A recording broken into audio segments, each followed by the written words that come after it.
Hi, welcome to Conversion Conversations. This is Cameron, and today I am taking a look at another one of my Wave 2 arrivals from Hasbro Pulse. Here we have Transformers Generations War for Cybertron SIEGE Voyager Starscream. And Starscream is in a mode of greatly homaging his first appearance in the G1 Sunbow cartoon, the tetra-jet. I think there's some differences here. I think this window was a little smaller, this was a little more organically curved. There was a higher fin up here, and this nose was a little shorter. It's almost like a mix of a tetra-jet and like a Battlestar Galactica Viper. That's kind of where my mind goes.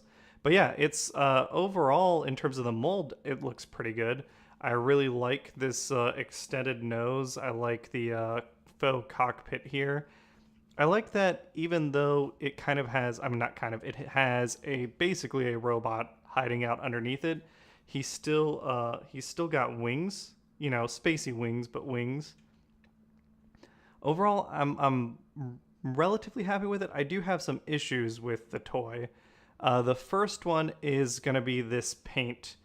You know, on certain sections, like on this blue tip of the nose cone, that added metallic gray paint looks great. It looks like battle damage where the blue paint was rubbed off and revealed the metal underneath. Same with on these red sections here. But on these gray sections, which is, you know, the majority of Starscream all along here, it just looks like he got splattered with paint. It doesn't look like battle damage. It doesn't look good to me at all. That's one of my first complaints about the figure. The other one is when you turn around to the back. There are things I like about this. I like the 3 thrusters up here. I like the 2 thrusters up under here. I like these where his arms are and where his legs are. It looks like they could be like extended engines down underneath and then some sort of missile pod or something locked next to the fuselage under the wing. But then he's got his faux chest here. And I understand that Hasbro wanted to do a G1 looking robot mode. So it's not that there's anything wrong with the toy having this chest. It's just for me, I don't care too much about him looking super G1. I would have rather had something else instead of this cockpit. Even the side pieces look fine. They look like, you know, they could be weird fans hanging out at the back of the exhaust for more engines. But then if there was something else here, I think I would have been happier. But overall, like I said, he looks pretty good. To compare him, my only other Voyager is Megatron. But, you know, Megatron definitely is a bit bigger in alt mode, a bit bulkier. But Starscream is still very much a Voyager.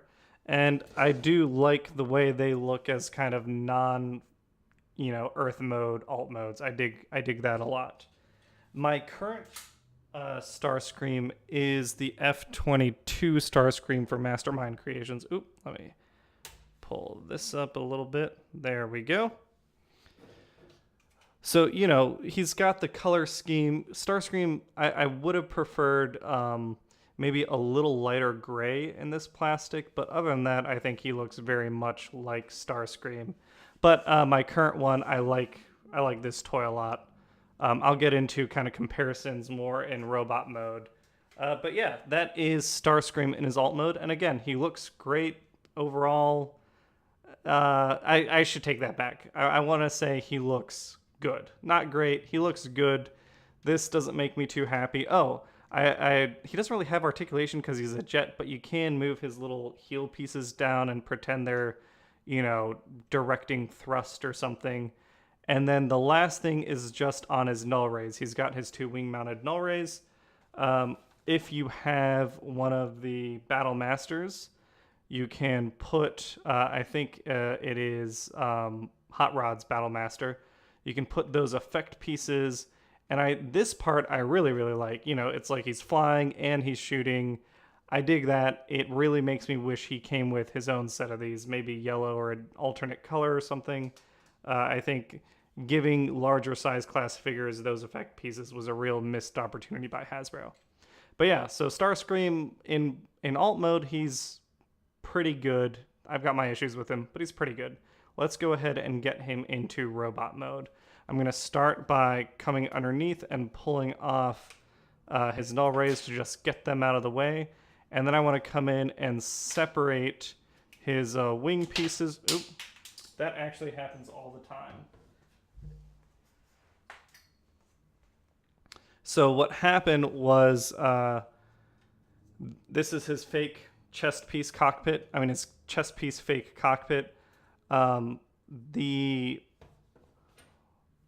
holes for the nubbins of the bar that holds the chest piece here, those holes go all the way through. Let me see if I can get that on camera. Yeah. So it makes me think there was originally supposed to be a rod through here, like a metal rod. Instead, they went with this plastic piece that just has these nubbins, and the friction there is not very strong. It pops off all the time. But for now, we can take this out to get it out of the way. And then we can come in at the nose cone and lift it up, and you can see this assembly here kind of separates out. It's kind of the majority of the tetra-jet mode is hanging off his back, and you can kind of see here's almost all the tetra-jet, and then here's a folded up robot underneath it. Then we can come in and separate his arms from his legs, pop those out of the way, and then come in and grab his heels and pull his legs down. Give his hips a twist, pull out his heel and his toes so he can stand. There we go. I do want to note a cool bit of auto transformation here. Let me see if I can make sure I get this on camera. So this panel pops up on a spring to fill out the back of the leg. I really like that. When he's folded up in jet mode, it kind of is down here so you get some clearance. And then when he comes into robot mode, it pops out. I like that a lot. We can take his fake chest. Just take the chest off. It might be easier. And then put it back on to the front of his chest. And then we can flip out his hands.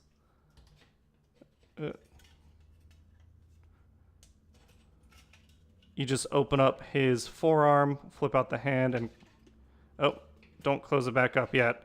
It also has kind of an accordion joint that you can pull out that gives him his elbow. Same thing on the other side. Flip that out, accordion, that out, flip out his hand. And then we've almost got him done. We can come in underneath his jetpack or his plane mode top and fold out his head. And then his head has a little plate attached to it.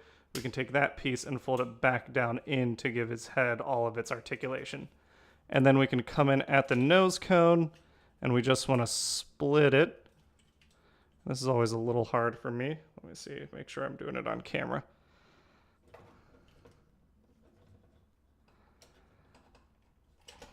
This one, there we go. It's literally just a very thick peg here. Two pegs that fit together well enough that it's a little tough to get around. Move his wings out of the way, take the nose pieces and fold them up.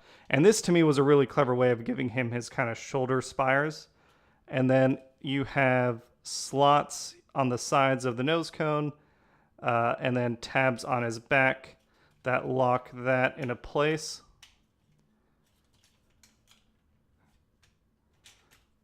I'll just get his chest out of the way while I finish this up. Am I missing a bit of transformation? It doesn't seem to... Oh no, there it is. There it is. His shoulders come back. His, this part of his tail piece can come off, and it can accordion back to kind of give him a little jetpack piece on his back. The wings come down. We can put that part of his chest back on. And again, we've got Starscream in his robot mode. Then get his hand just turned around. Oh, that came off.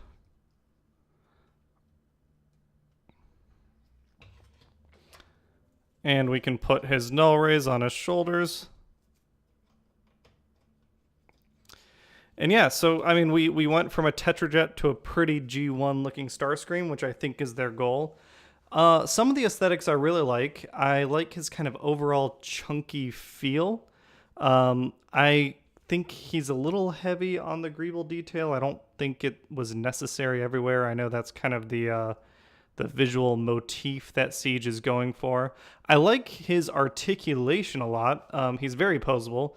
All the Siege Voyagers are. You know, you got a very posable and emotive head. You've got plenty of articulation in the shoulder. You've got a lovely double jointed elbow as part of the way he transforms. You even have a waist swivel, which is kind of a cool thing that I know I was complaining about the fake cockpit and I still don't like it, but I like that they kind of split the cockpit on his waist. He goes all the way across on his legs, which is nice.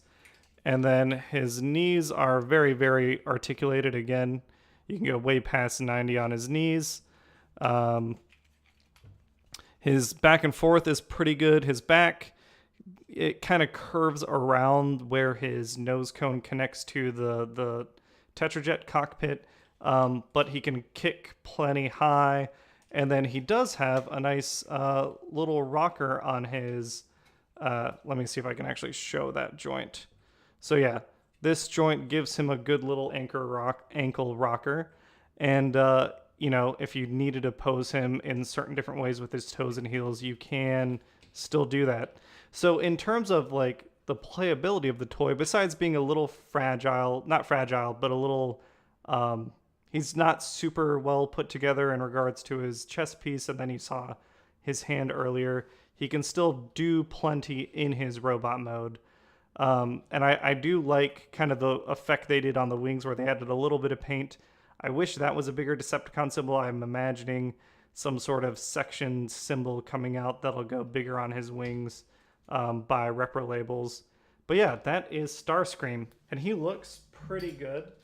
Like I said, here he is next to Voyager Megatron, and they look terrific together, I think, if you're trying to get your Voyager Decepticons all together, including Shockwave in his unarmored mode. And here he is next to my current Starscream, which is very much the IDW Starscream. And yeah, would I recommend this Siege toy?